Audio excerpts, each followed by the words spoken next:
My father was, he is on the left here, my father was officer of the General Staff of the Soviet Army. He was inspector of land forces, Soviet troops stationed in countries like Mongolia, Cuba, East European countries. This is the picture taken at the entrance of my Institute of Oriental Languages. It's a part of Moscow State University. As every Soviet student, I was, quote-unquote, volunteering for harvesting grain in Kazakhstan. By the end of my training in school, I was recruited by the KGB. This picture was taken on that day, and you can see again how happy it feels to be recruited by the KGB. Pay special attention to number of bottles on the table. One of my functions was to keep foreign guests permanently intoxicated the moment they land at Moscow airport. In 1967, the KGB attached me to this magazine, Look magazine. A group of 12 people arrived to USSR from United States to cover the 50th anniversary of October Socialist Revolution in my country. From the first page to the last page, it was a package of lies.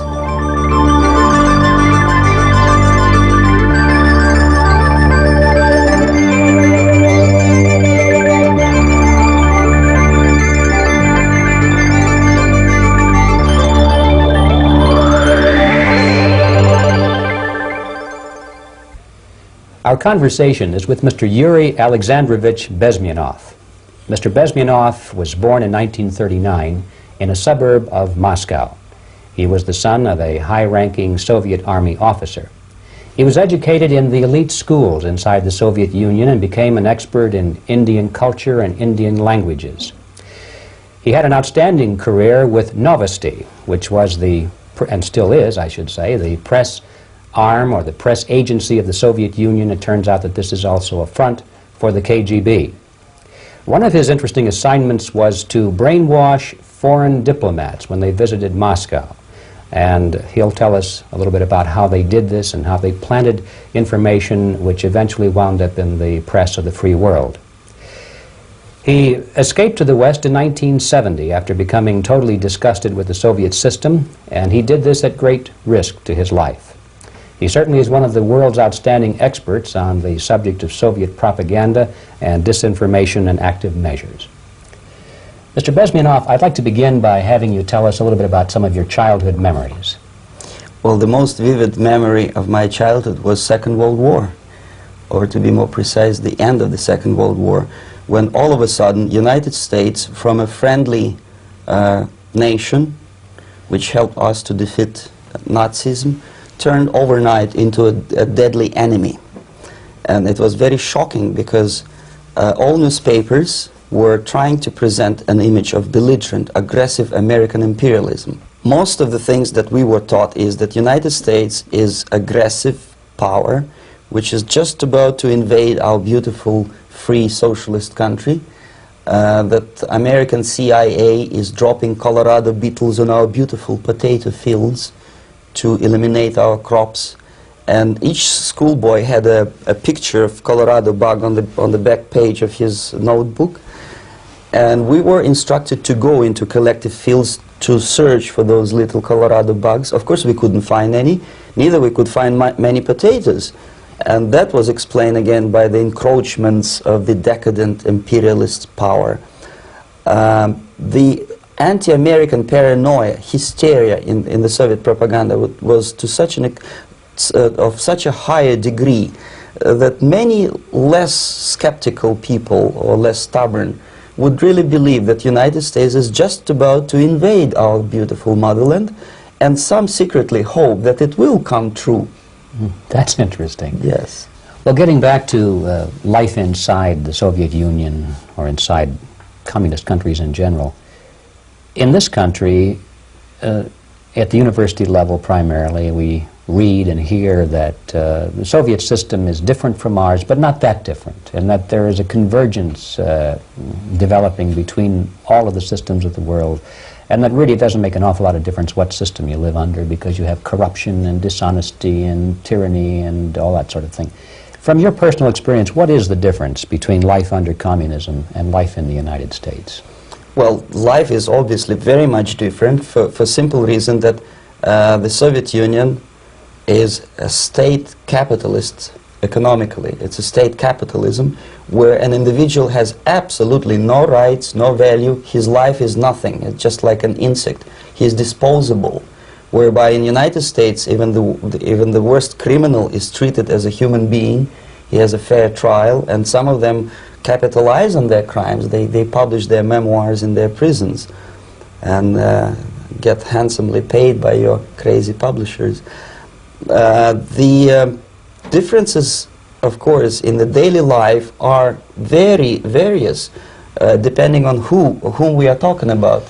In my own private life, I never suffered from communism simply because I was brought up in a family of high-ranking military officer. Most of the doors were open for me. Most of my expenses were paid by the government, and I never had any troubles with the authorities or with the police. So, in other words, I would say I enjoyed, or I had good reasons to enjoy, all the advantages of so-called socialist system. Mm-hmm.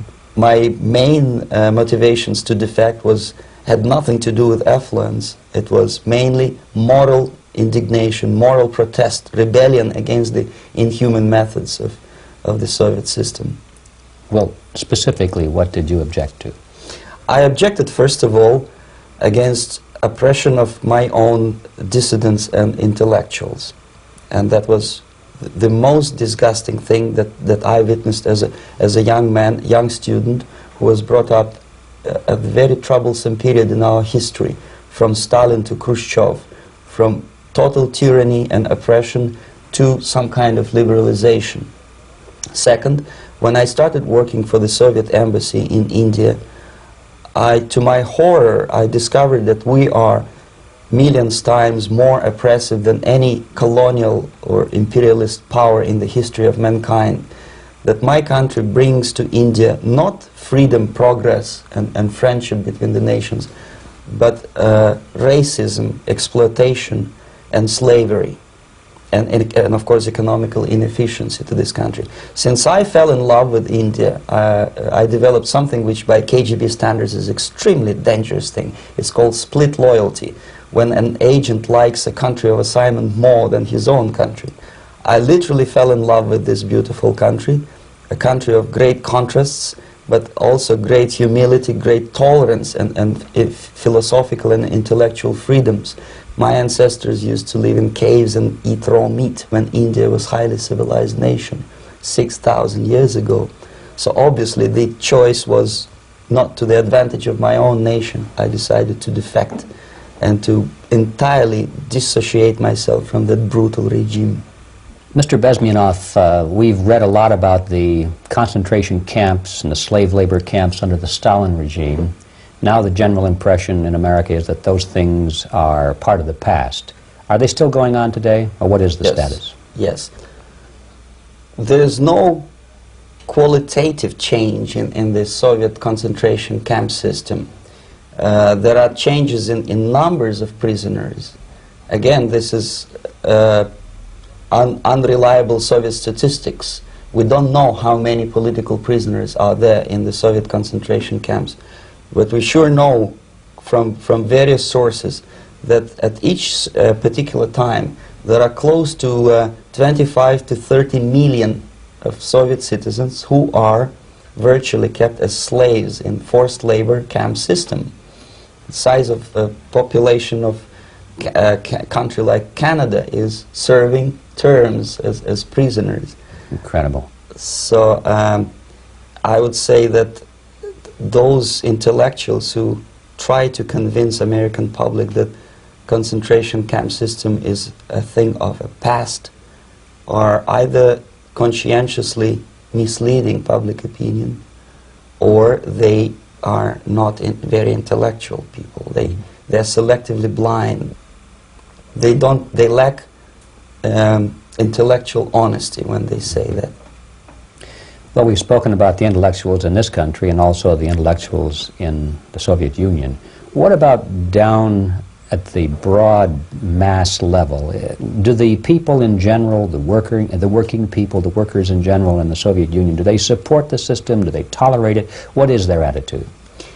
Well, average Soviet citizen, if there is such an animal, of course, does not like the system because it hurts, it kills. He may not understand the reasons, he may not have enough information or educational background to understand, but I doubt very much there are many people who are conscientiously supporting the Soviet system. There are not such people in USSR. Even those who have all the reasons to enjoy socialism, people like myself, who were a member of journalistic elite, they also hate system for different reasons, though. Not because they lack material affluence, but because they are unfree to think, they're in constant fear, duplicity, split personality. And this is the greatest tragedy for my nation. Well, what do you think are the chances of the people actually overcoming their system or replacing it?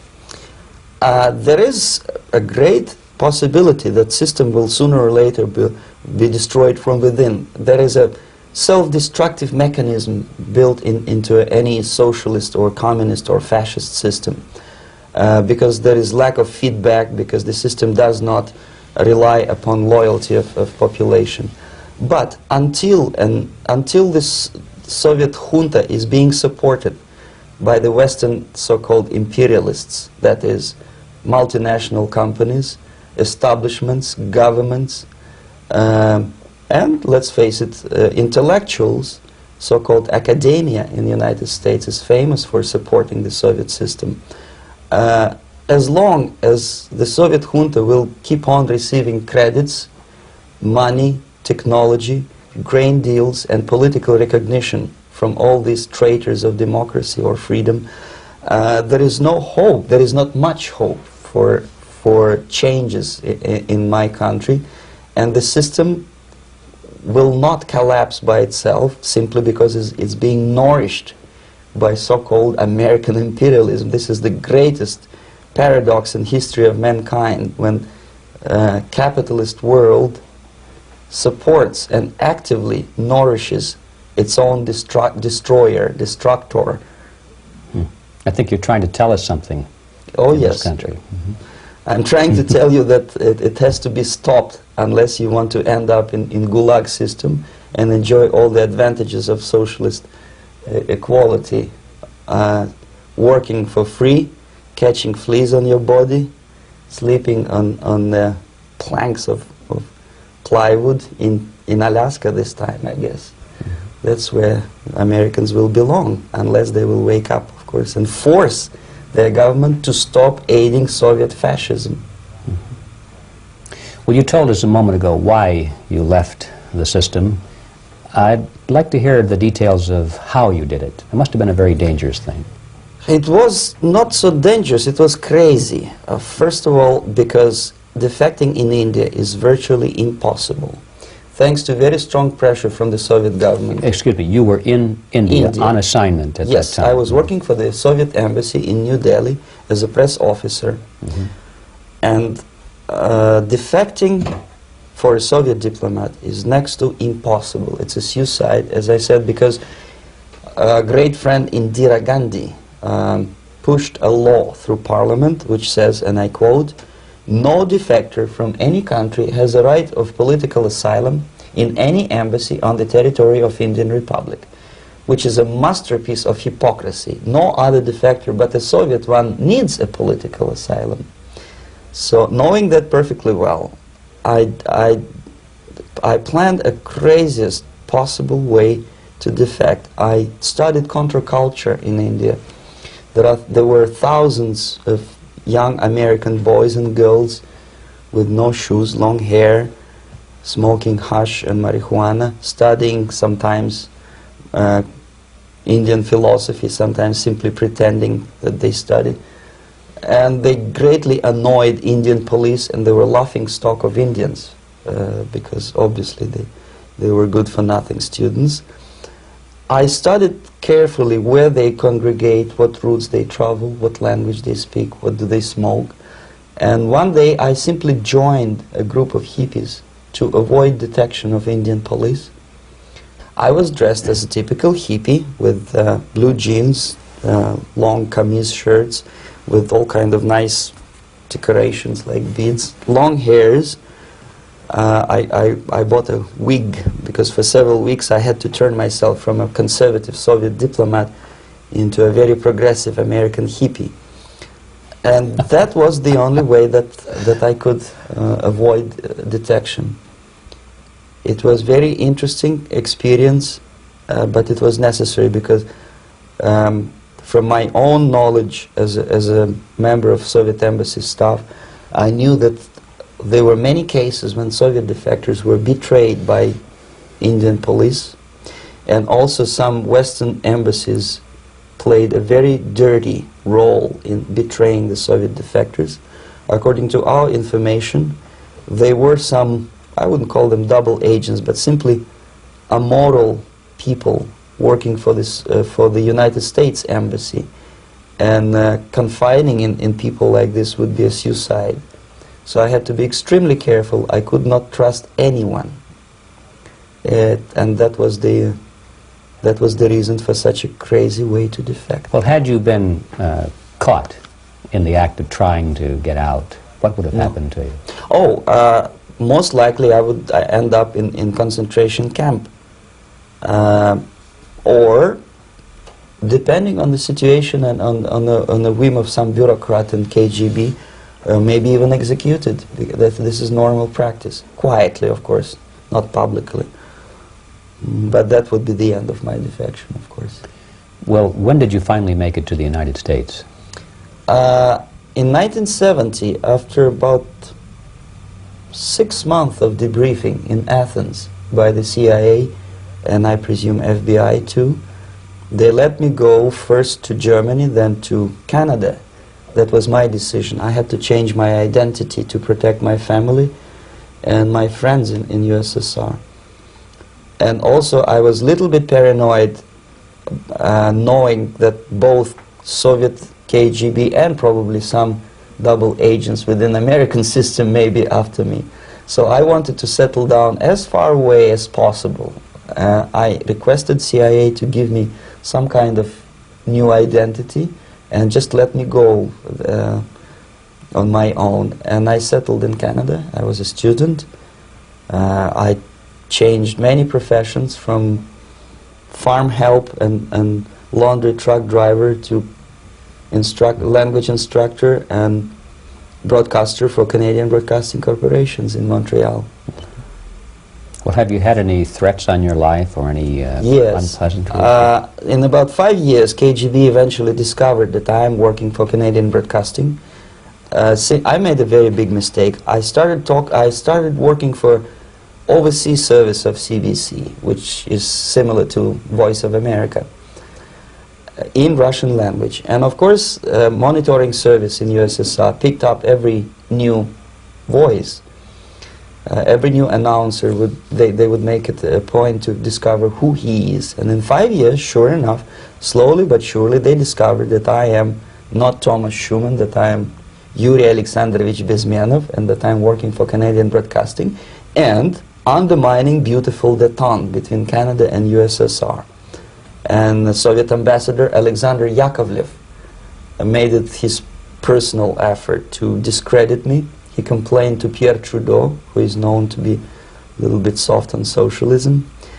And the management of CBC behaved in a very strange, cowardly way, unbecoming to representatives of an independent country like Canada. They listened to every suggestion that Soviet ambassador gave, and they started shameful investigation, analyzing content of my broadcasts to USSR. And sure enough, they discovered that some of my statements were probably would be offending to the Soviet Politburo. So I had to leave my job. And of course, subtle intimidations. They would say something like, please cross the street carefully because, you know, traffic is very heavy in Quebec. And fortunately, I know about the psychology and the logic of activity of the KGB, and I never allowed myself to be intimidated. This is the worst thing. This is what they expect a person, a defector, to be intimidated. Once they spot that you are scared, they keep on developing that line, And then eventually you either have to give up entirely and work for them, or they neutralize you. They would definitely stop all kind of political activity, which they failed to do in my case, because I was stubbornly working for the Canadian Broadcasting. And in response to their intimidations, I said that, look, this is a free country, and I am as free as you are, and I also can drive very fast. And gun control is not yet established in Canada, so I had a couple of good shotguns in my basement. So welcome to visit me someday with your Kalashnikovs machine guns. So obviously it didn't work, intimidation didn't work.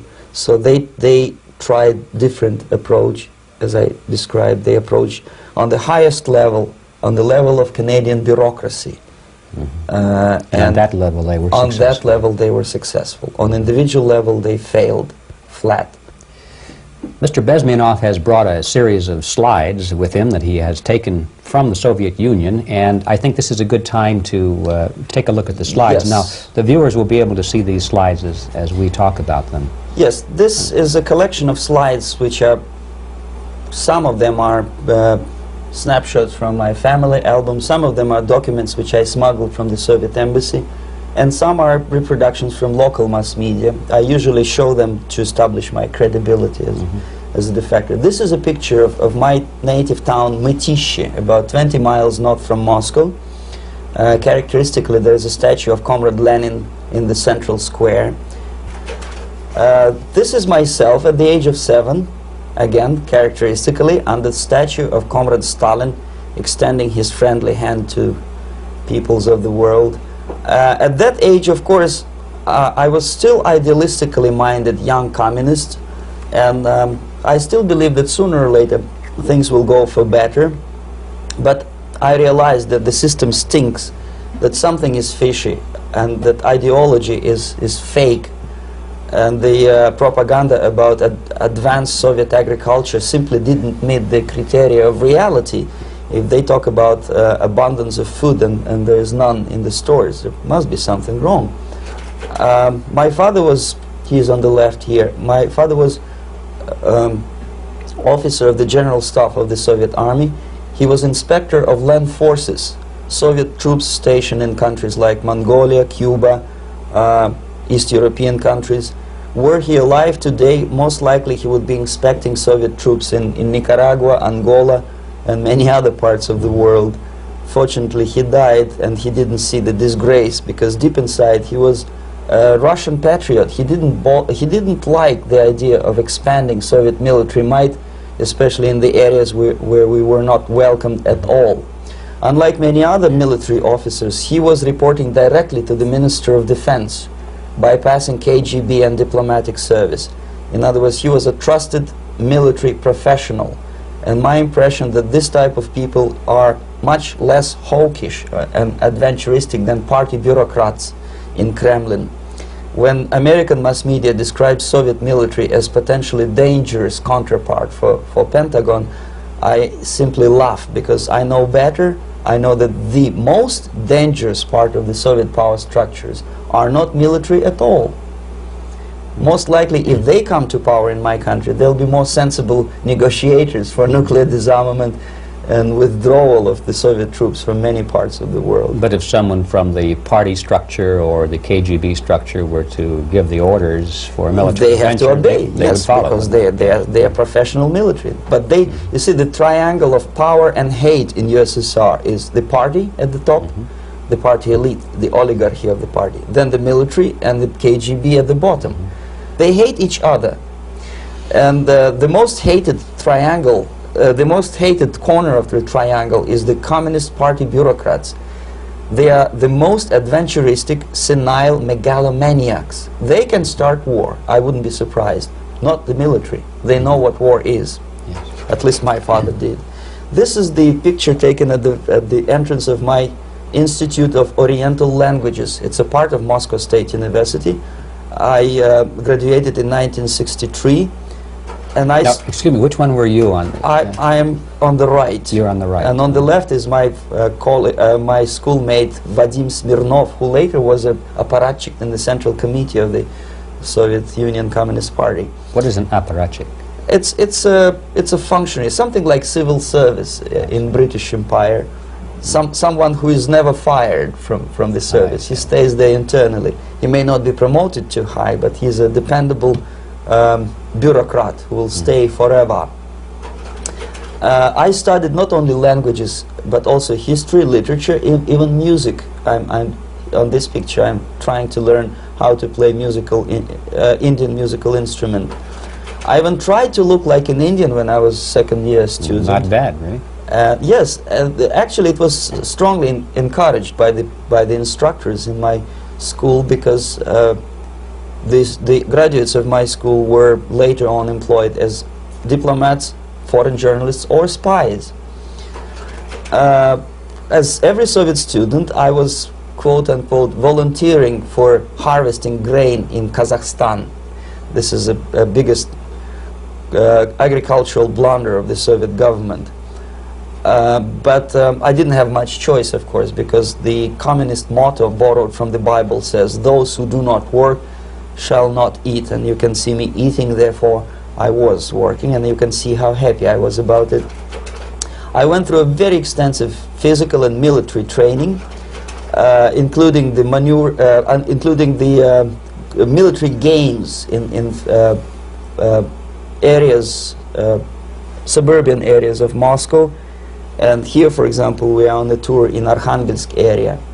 And by the end of my training in school, I was recruited by the KGB. This picture was taken on that day, and you can see again how happy it feels to be recruited by the KGB. Our conversation with Yuri Alexandrovich Bezmenov, who is a defector from the Soviet Union, a former propaganda agent for Novosti and the KGB, will continue after this message.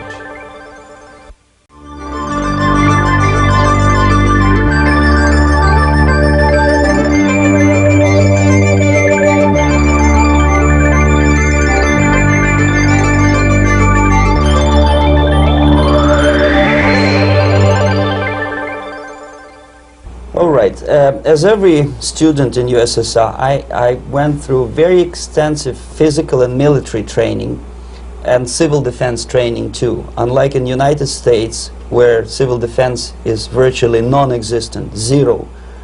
In USSR, every student, whatever his major subject, has to go through very extensive 4-year military and civil defense training.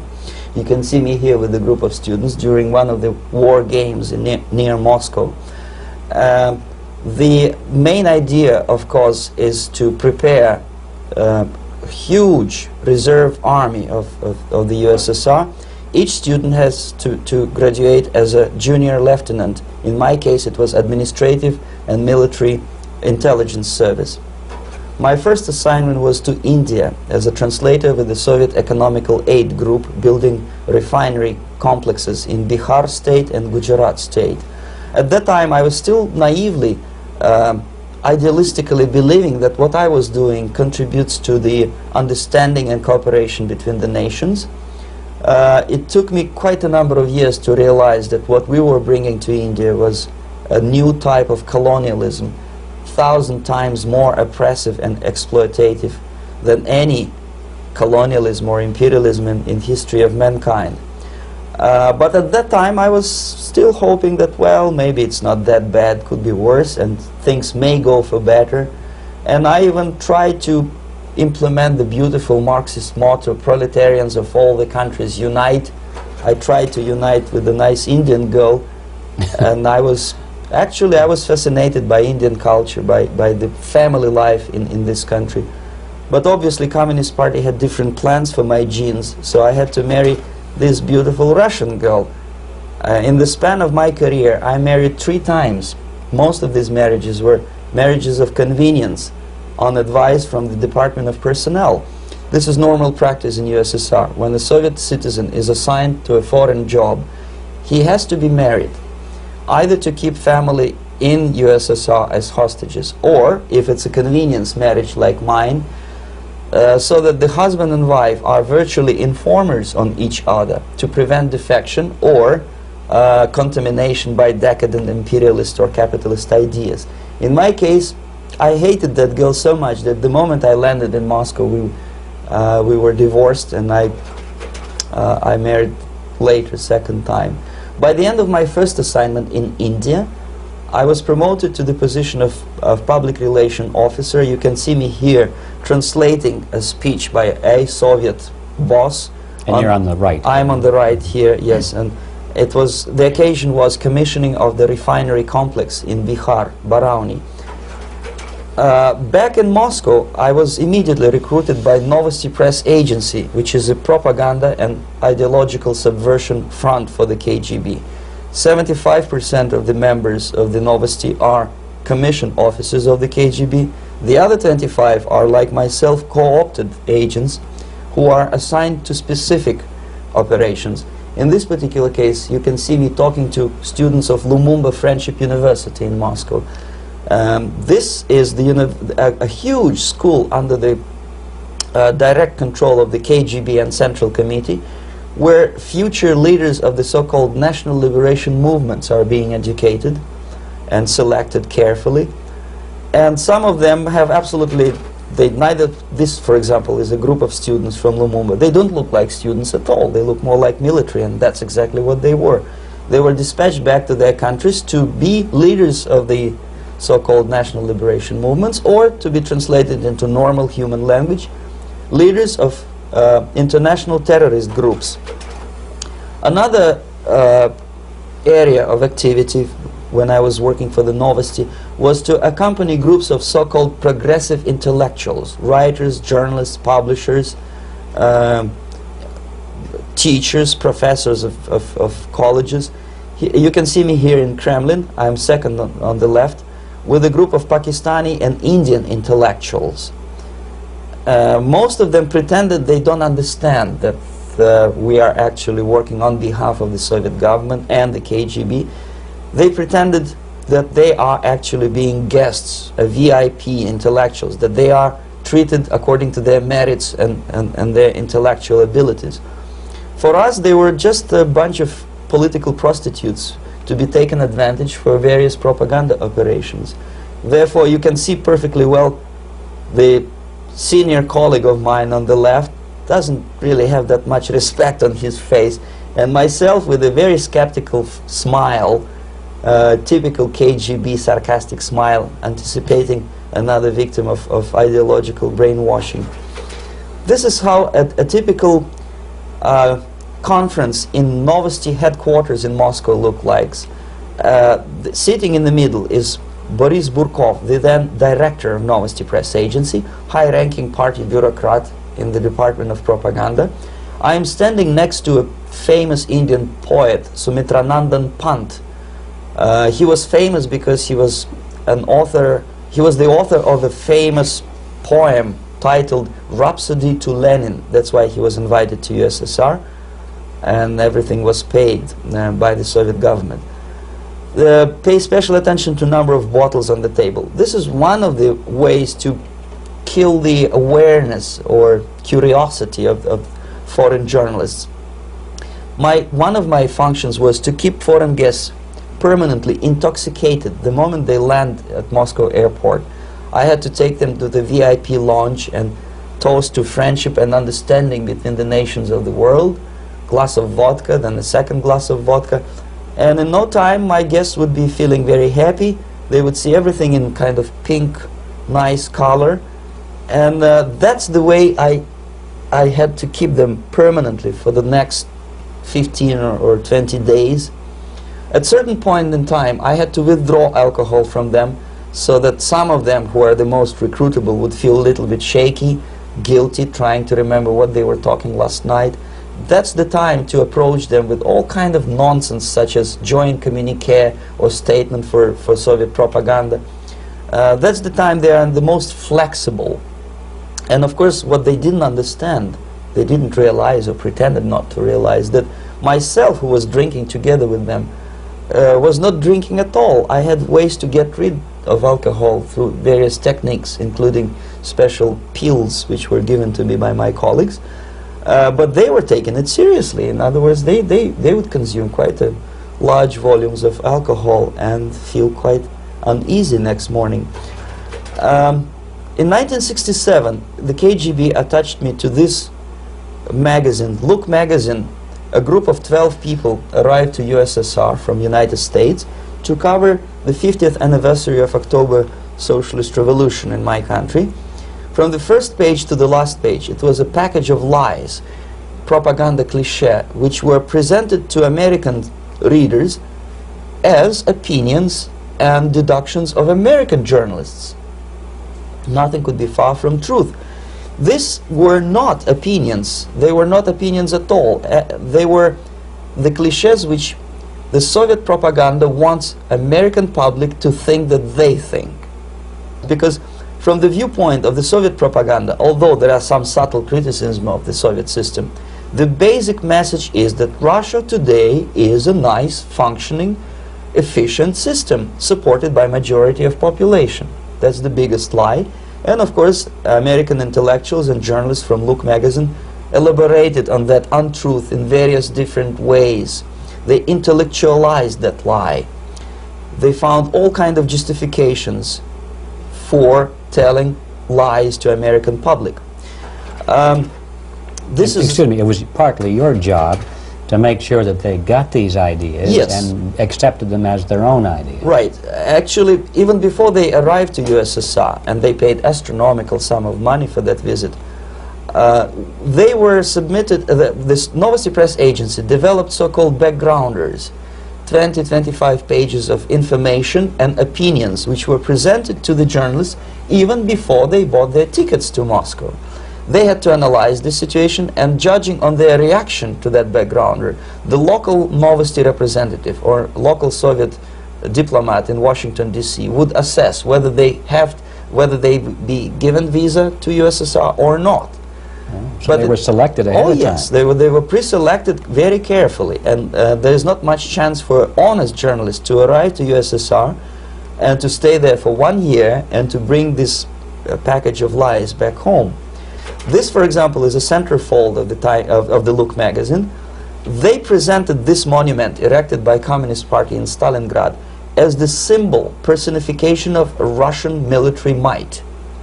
And they said in the article, which is published on the site, that Soviets are very proud of the victory in the Second World War.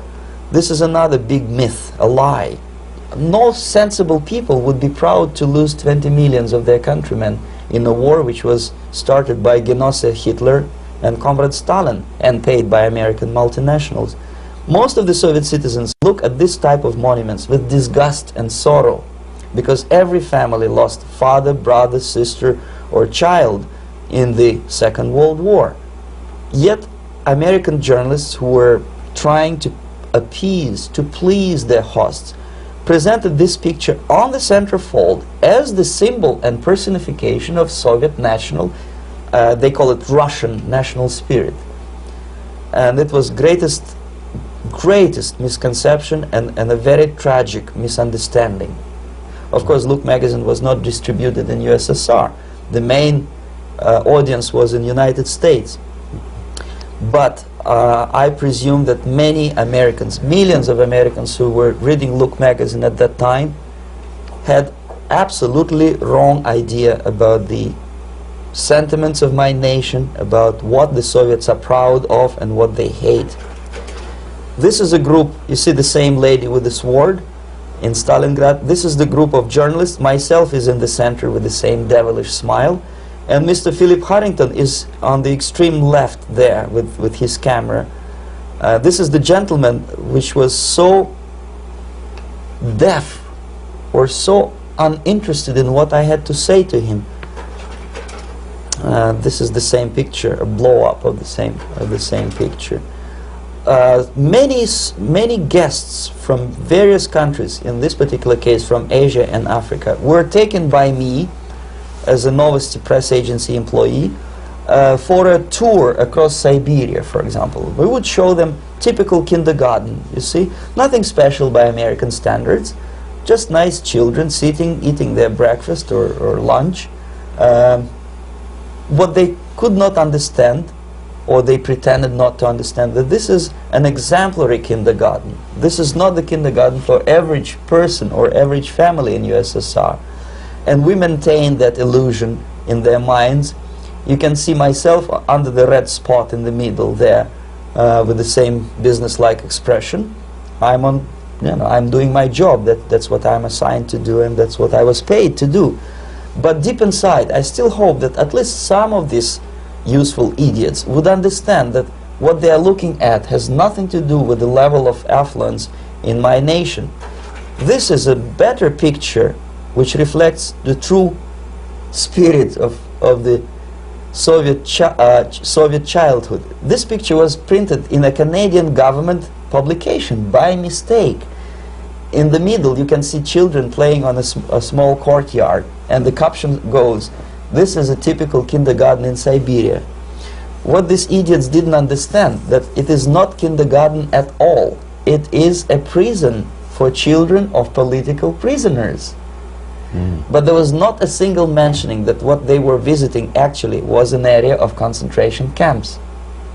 And the job of people like myself to help them to not to notice that they are actually talking to prisoners. Most of the children were dressed, especially on the occasion of the foreigners' visit. Of course, there were no corpses on the ground. There were no machine gun guards, and well, it looks not very pleasant, as you see. It looks dull, but obviously it does not create an impression that this is actually a prison. Well, did any of the journalists have the curiosity to ask about prisons and that kind of thing? Yes. They were in Siberia. This Yes. is what you associate. Yes, some of them asked questions, and naturally we would give them, for the stupid question, we give them stupid answer. No, there are no prisons in Siberia. No, most of the people who you see are free citizens of USSR. They are very happy to be here, and they are contributing to the glory of the socialist system. Some of them pretended that they believe what I was telling them, and most of them, we may discuss it later, what are the motivations of these people? Why would they stubbornly bring lies to their own population through their own mass media? I have various answers to this. There is not a single explanation. It's a complex of explanations. It's fear, pure biological fear. They understand that they are on the territory of an enemy state, a police state. And just to save their rotten skins and their miserable jobs, their affluence back home, they would prefer to tell a lie than to ask truthful questions and report truthful information. Second, most of these schmucks were afraid to lose their jobs, because obviously if you tell truth about my country, you will not last long as a correspondent of New York Times or Los Angeles Times. They will fire you. What kind of correspondent are you? You obviously cannot find common language with Russians if they kick you out in 24 hours. So just by trying to be conformist to their own editorial bosses, they tried not to offend the sentiments of the Soviet administrators and people like myself. Deep inside, I hope they would insult my or offend my sentiments. Obviously, they preferred not to. Another reason, I refuse to believe it, but obviously there is another reason.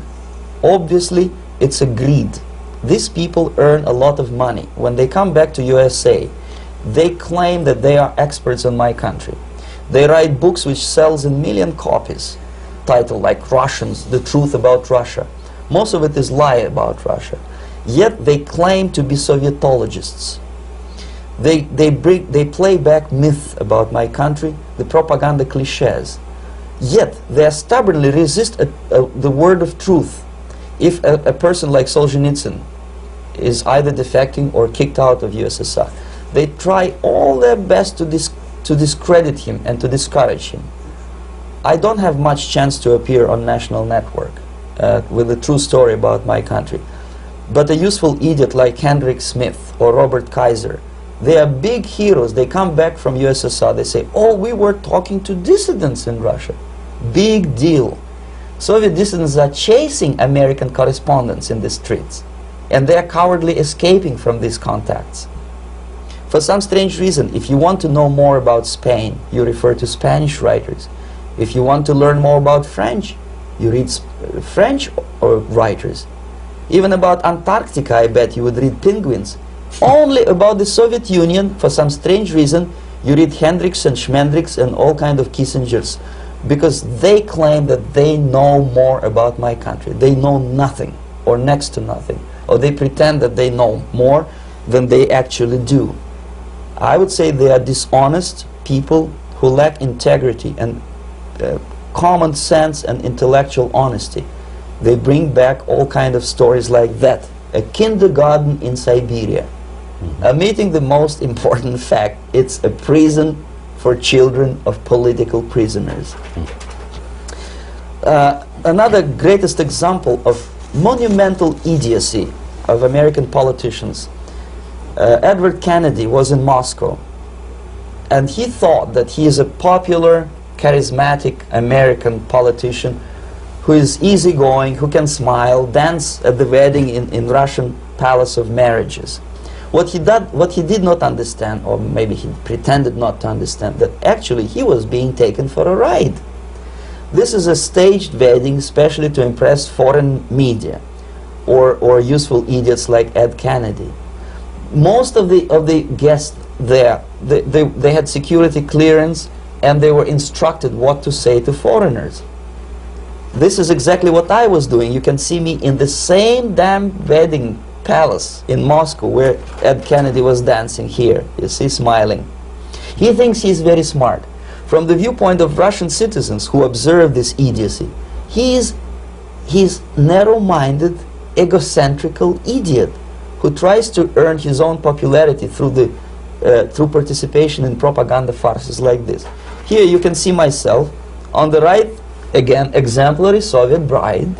On the left, 3 journalists from various countries, Asia, Africa, and Latin America. Obviously, they enjoying the situation. They will go back home and write the reports. We were present on a regular Soviet wedding. They were not present on a regular Soviet wedding. They were present, they were parts of a farce, of a circus performance. Another thing which I had to sometimes risking my life to explain to foreigners. Time magazine, for example, is very critical of South African racist regime. The whole article was dedicated to the shameful internal passport system where blacks are not allowing to live with whites. For some strange reason, for the last 14 years since my defection, nobody wanted to pay attention to my passport. This is my passport. It also shows my nationality, and it has a police rubber stamp, which is called propiska in Russian language, which assigns me to a certain area of residence. I cannot leave that area, same way as this black man cannot leave the area in South Africa. Yet we call South African government racist regime. Not a single Jane Schmonda or Fonda is brave enough, courageous enough to come to media and say, look, this is what happens in USSR. I send a copy of my passport to many American liberals and civil rights defenders and all the other useful idiots. They never bothered to answer me back. This shows what kind of integrity, what kind of honesty these people are. They're a bunch of hypocrites because they don't want to recognize a good example of racism in my country. This is the first stage of befriending a professor. You can see myself on the left with the same James Bond smile. On the right is my KGB supervisor, Comrade Leonid Mitrokhin, and in the middle a professor of political science in Delhi University. The next stage would be to invite him to a gathering of Indo-Soviet Friendship Society. There he is sitting next to his wife before he is being sent to USSR for free trip. Everything is paid by the Soviet government. He was made to believe that he is invited to USSR because he is a talented, sober-thinking intellectual. Absolutely false. He is invited because he is a useful idiot, because he would agree and subscribe to most of the Soviet propaganda cliché.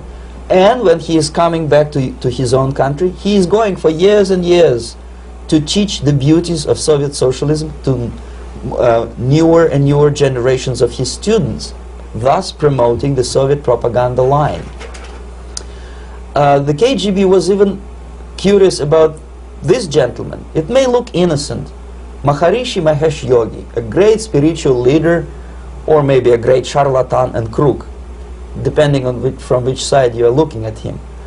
Beatles were trained at his ashram in Hardwar in India how to meditate.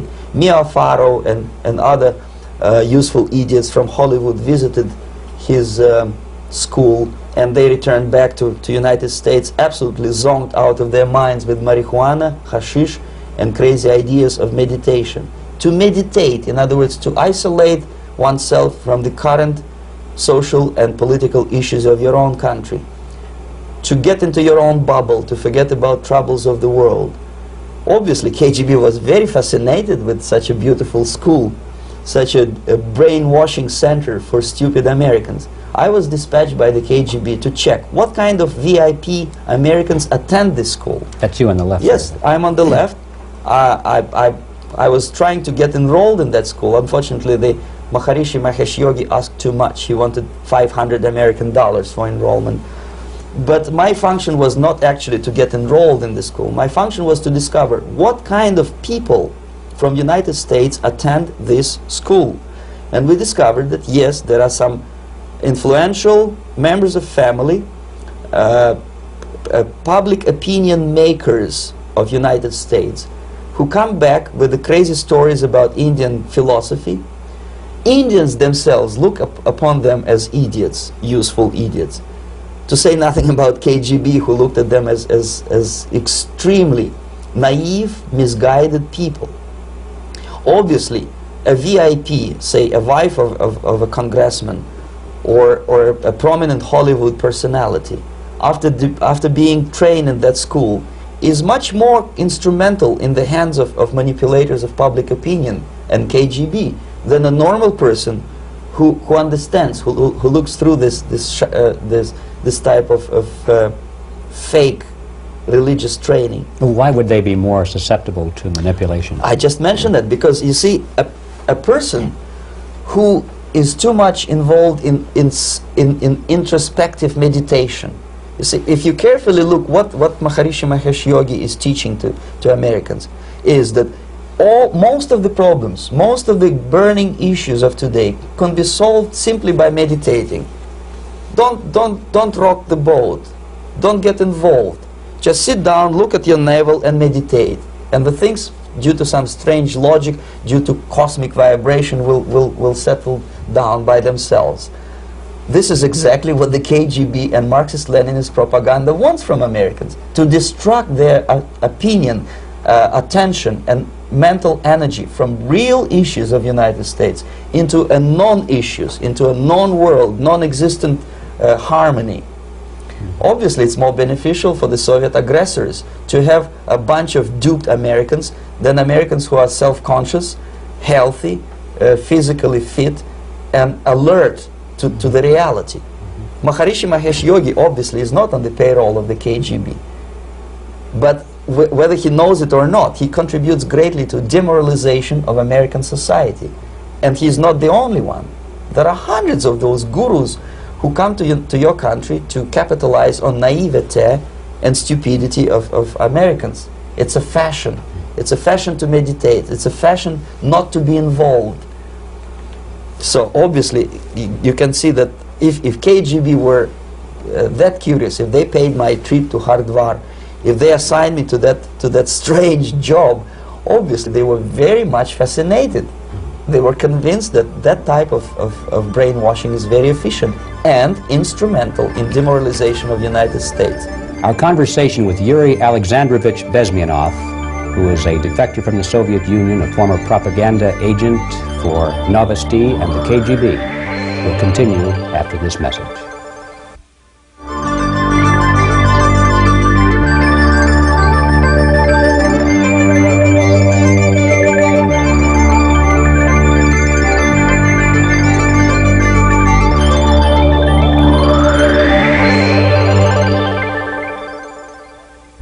This picture shows the part of the building of USSR embassy, and my supervisors. On the left is Comrade Mehdi, an Indian communist, and on the right, Comrade Mitrokhin, my supervisors in the secret department of research and counter-propaganda.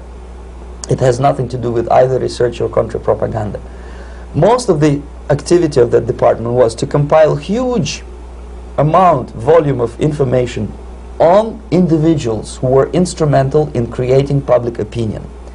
Publishers, editors, journalists, actors, educationalists, professors of political science, members of parliament, representatives of business circles. Most of these people were divided roughly in two groups. Those who would toe the Soviet foreign policy, they would be promoted to the positions of power through media and public opinion manipulation. Those who refused the Soviet influence in their own country would be character assassinated or executed physically come revolution.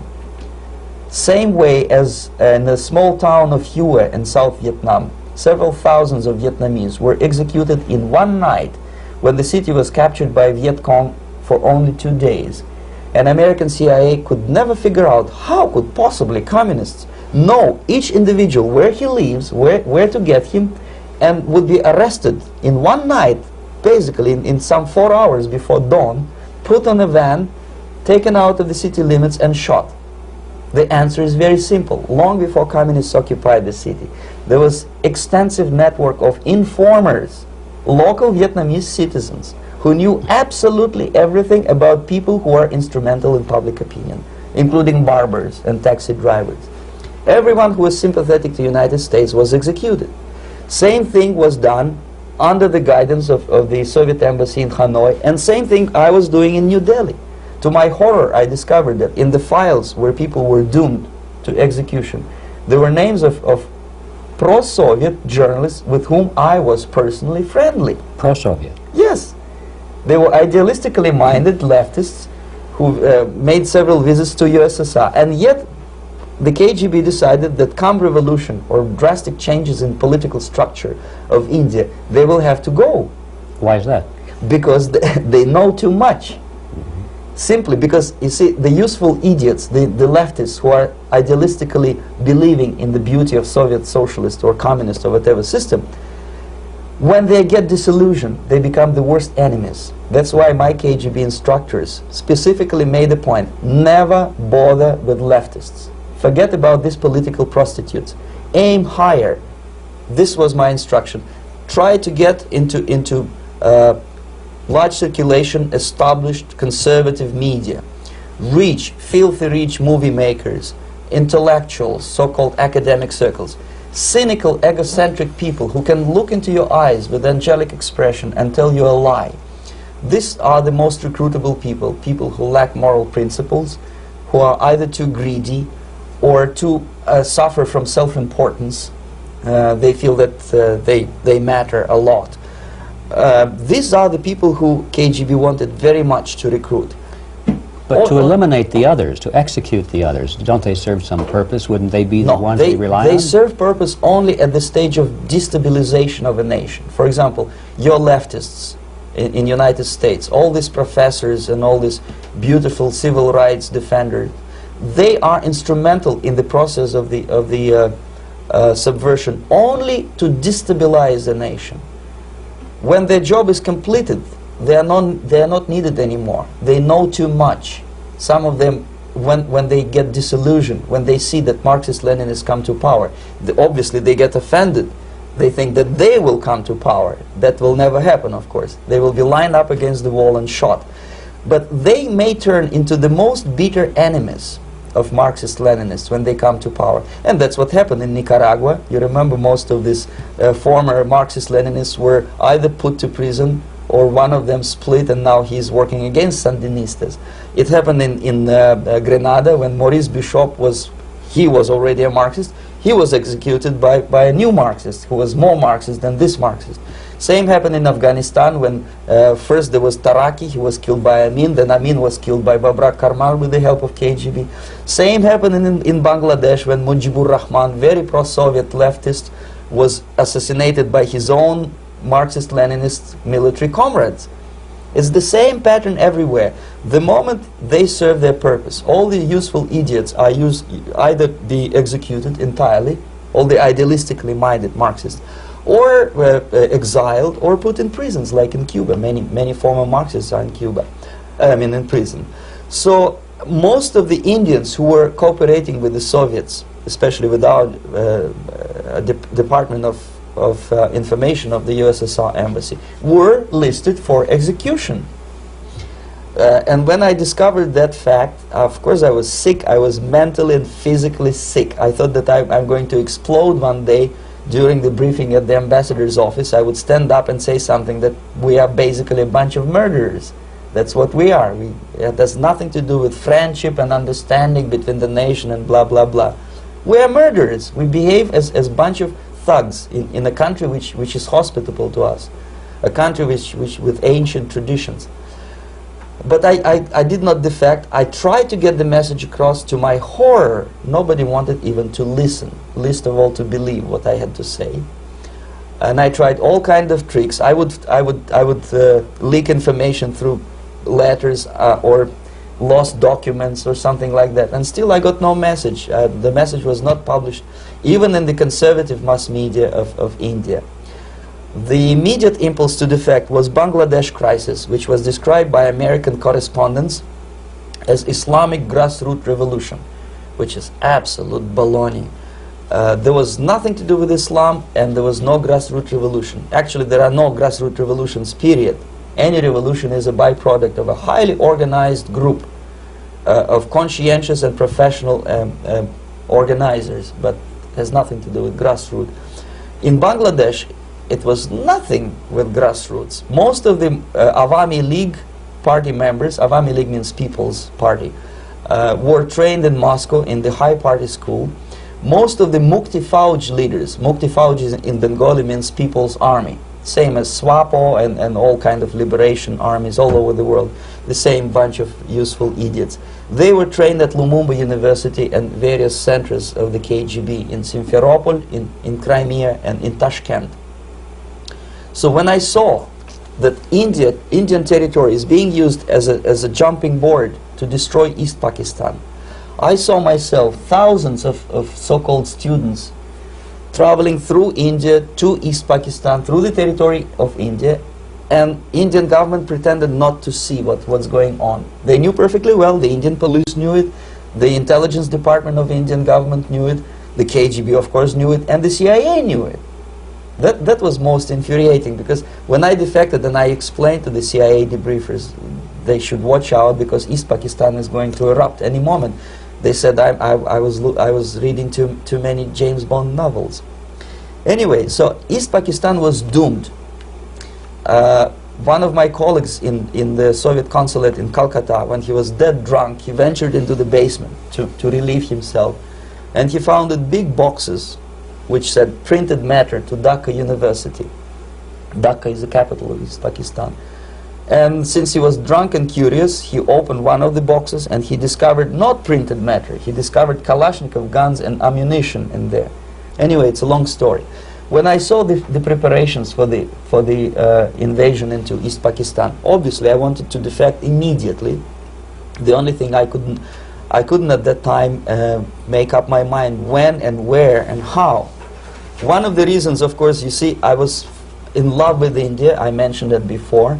I spoke the languages. I socialized with people. And I understood that I had to act fast unless I want this beautiful country to be permanently and irreparably damaged by our presence. One of the reasons not to defect was, as you can see, I was living in relative affluence. Who the hell in a normal mind would defect and do what? To be abused by your media, to be called McCarthyist and fascist and paranoid, or to drive a taxi in New York City? What for? What the hell for should I defect? To be abused by Americans, to be insulted in exchange for my effort to bring the truthful information about impending danger of subversion. As you can see, I was living in quite a comfortable conditions next to swimming pool, where Indians were not allowed, by the way. I was highly paid expert in propaganda. I had my family. I was respected by my nation. My career was cloudless. The third reason, how to defect with the family. To defect with the baby and the wife would be virtual suicide, because according to law, that hypocritical law which I quoted before, the Indian police will have to hand me over back to the KGB, and that will be the end of my defection and probably my life. Again, I cannot smuggle my wife because she was not quite sure what I was doing. She was not that idealistically involved, and she was definitely not in the total picture of what I was doing for the KGB. She would be shocked if I you know, put her in my van and drive her to the American embassy or elsewhere. That would be a greatest danger. So again, I had to defect in such a way that my defection would look as simple disappearance. And there were many cases like that when the Soviet agents simply disappeared, either killed in action or, thanks to their curiosity and their close contacts with radicals, some of them were killed by the Marxists, by the way.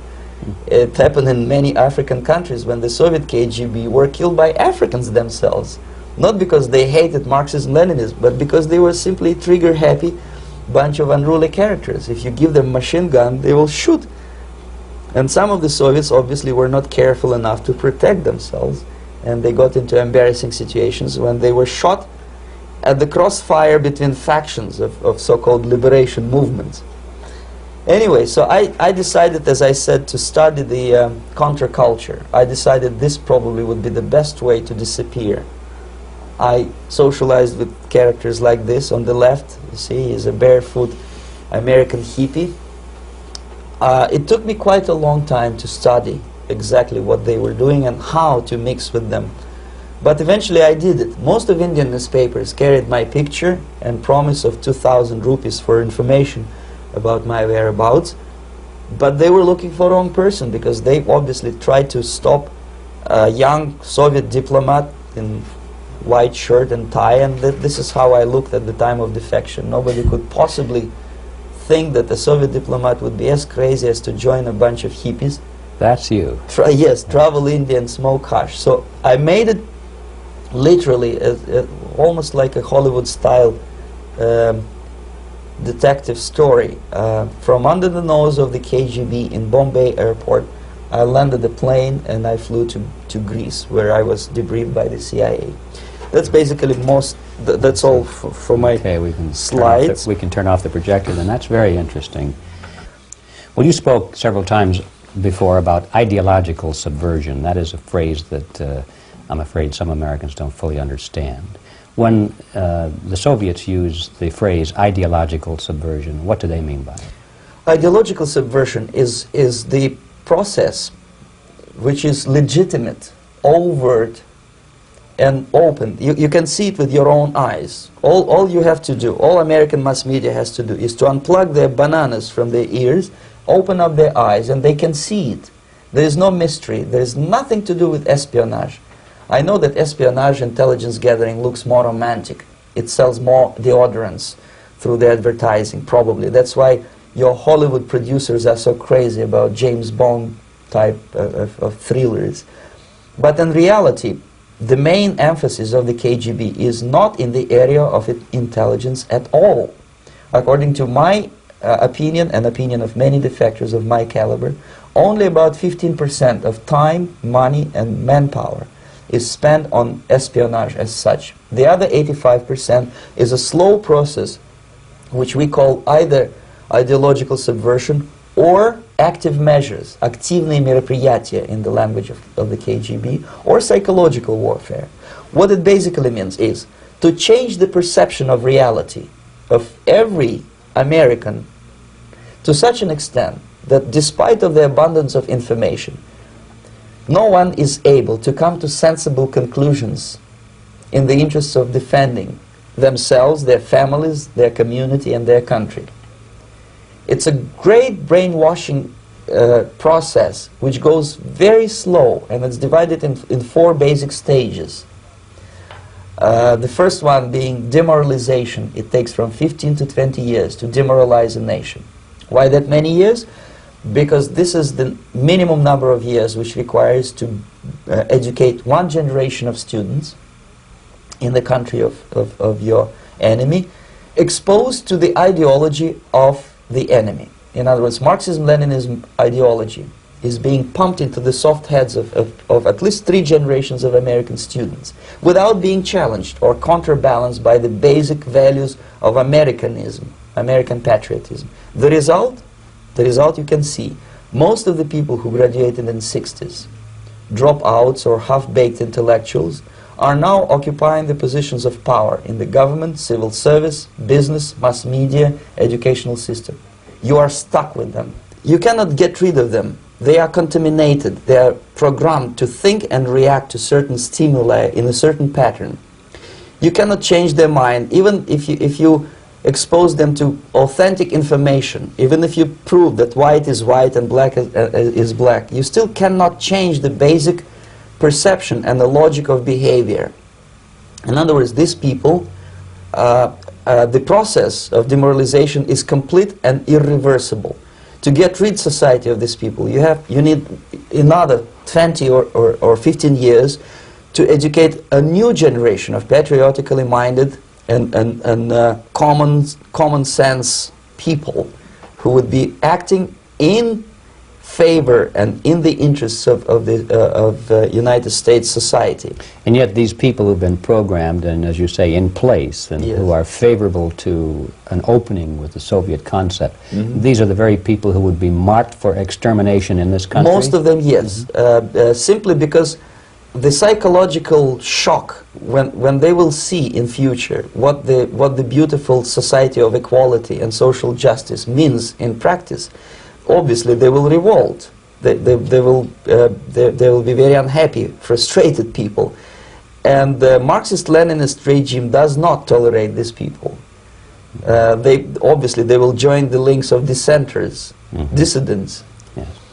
Unlike in present United States, there will be no place for dissent in future Marxist-Leninist America. Here you can get popular like Daniel Ellsberg and filthy rich like Jane Fonda for being dissident, for criticizing your Pentagon. In future, these people will be simply squashed like cockroaches. Nobody is going to pay them nothing for their beautiful, noble ideas of equality. This they don't understand, and it will be a greatest shock for them, of course. The demoralization process in the United States is basically completed already. For the last 25 years, actually it's overfulfilled, because demoralization now reaches such areas where previously not even Comrade Andropov and all his experts would even dream of such a tremendous success. Most of it is done by Americans to Americans, thanks to lack of moral standards. As I mentioned before, exposure to true information does not matter anymore. A person who was demoralized is unable to assess true information. The facts tell nothing to him. Even if I shower him with information, with authentic proof, with documents, with pictures, even if I take him by force to the Soviet Union and show him concentration camp, he will refuse to believe it until he is going to receive a kick in his fat bottom. When a military boot crashes his balls, then he will understand, but not before that. That's the tragic of the situation of demoralization. So basically America is stuck with demoralization, and unless, even if you start right now, here, this minute, you start educating new generation of Americans, it will still take you 15 to 20 years to turn the tide of ideological perception of reality back to normalcy and patriotism. The next stage is destabilization. This time, subverter does not care about your ideas and the patterns of your consumption. Whether you eat junk food and get fat and flabby, doesn't matter anymore. This time, and it takes only from 2 to 5 years to destabilize a nation, what matters is essentials: economy, foreign relations, defense systems. And you can see it quite clearly that in some areas, in such sensitive areas as defense and economy, the influence of Marxist-Leninist ideas in the United States is absolutely fantastic. I could never believe it 14 years ago when I landed in this part of the world, that the process will go that fast. The next stage, of course, is crisis. It may take only up to 6 weeks to bring a country to the verge of crisis. You can see it in Central America now. And after crisis, with a violent change of power, structure, and economy, you have so-called the period of normalization. It may last indefinitely. Normalization is a cynical expression borrowed from Soviet propaganda. When the Soviet tanks moved into Czechoslovakia in '68, Comrade Brezhnev said, "Now the situation in brotherly Czechoslovakia is normalized." This is what will happen in the United States if you allow all these schmucks to bring the country to crisis, to promise people all kind of goodies and the paradise on earth, to destabilize your economy, to eliminate the principle of free market competition, and to put a big brother government in Washington, D.C. with benevolent dictators like Walter Mondale, who will promise lots of things, never mind whether the promises are fulfillable or not. He will go to Moscow to kiss the bottoms of new generation of Soviet assassins, never mind. He will create false illusions that the situation is under control. Situation is not under control. Situation is disgustingly out of control. Most of the American politicians, media and educational system trains another generation of people who think they are living at a peacetime. False. United States is in a state of war, undeclared total war against the basic principles and the foundations of this system. And the initiator of this war is not Comrade Andropov, of course. It's the system. However ridiculous it may sound, the world communist system or the world communist conspiracy, whether I scare some people or not, I don't give a hoot. If you are not scared by now, nothing can scare you. But you don't have to be paranoid about it. What actually happens now, that unlike myself, you have literally several years to live on unless the United States wake up. The time bomb is ticking. With every second, the disaster is coming closer and closer. Unlike myself, you will have nowhere to defect to, unless you want to live in Antarctica with penguins. This is it. This is the last country of freedom and possibility. Okay, so what do we do? What is your recommendation to the American people? Well, the immediate thing that comes to my mind is, of course, there must be a very strong national effort to educate people in the spirit of real patriotism, number one. Number two, to explain them the real danger of socialist, communist, whatever, welfare state, big brother government. If people will fail to grasp the impending danger of that development, nothing ever can help United States. You may kiss goodbye to your freedom, including freedoms to homosexuals, to prison inmate. All this freedom will vanish, evaporate in 5 seconds, including your precious lives. The second thing, the moment at least part of United States population is convinced that the danger is real, they have to force their government. And I'm not talking about sending letters, signing petitions, and all this beautiful, noble activity.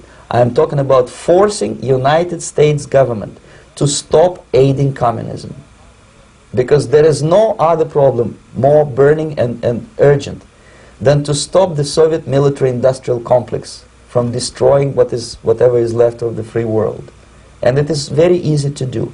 No credits, no technology, no money, no political or diplomatic recognition, and of course no such idiocy as grain deals to USSR. The Soviet people, 270 millions of Soviets, will be eternally thankful to you if you stop aiding a bunch of murderers who sit now in Kremlin and whom President Reagan respectfully calls government. They do not govern anything, least of all such complexity as the Soviet economy. So two very simple, maybe too simplistic answers or solutions, but nevertheless they are the only solutions. Educate yourself, understand what's going on around you. You are not living at the time of peace. You are in a state of war, and you have precious little time to save yourself. You don't have much time, especially if you are talking about young generation. There is not much time left for convulsions and sexual masturbation to the beautiful disco music. Very soon it will go, just overnight. If we are talking about capitalists or wealthy businessmen, I think they are selling the rope on which they will hang very soon. If they don't stop, if they cannot curb their unsettled desire for profit. And if they keep on trading with the monster of the Soviet communism, they are going to hang very soon. And they will pray to be killed, but unfortunately they will be sent to Alaska probably to manage industry of slaves. It's simplistic. I know it sounds unpleasant. I know Americans don't like to listen to things which are unpleasant. But I have defected not to tell you the stories about such idiocy as microfilm, James Bond type espionage. This is garbage. You don't need any espionage anymore. I have come to talk about survival. It's a question of survival of this system. You may ask me, what is it in for me? Survival, obviously, because unlike, as I said, I am now in your boat. If we sing together, we'll sing beautifully together. There is no other place on this planet to defect to.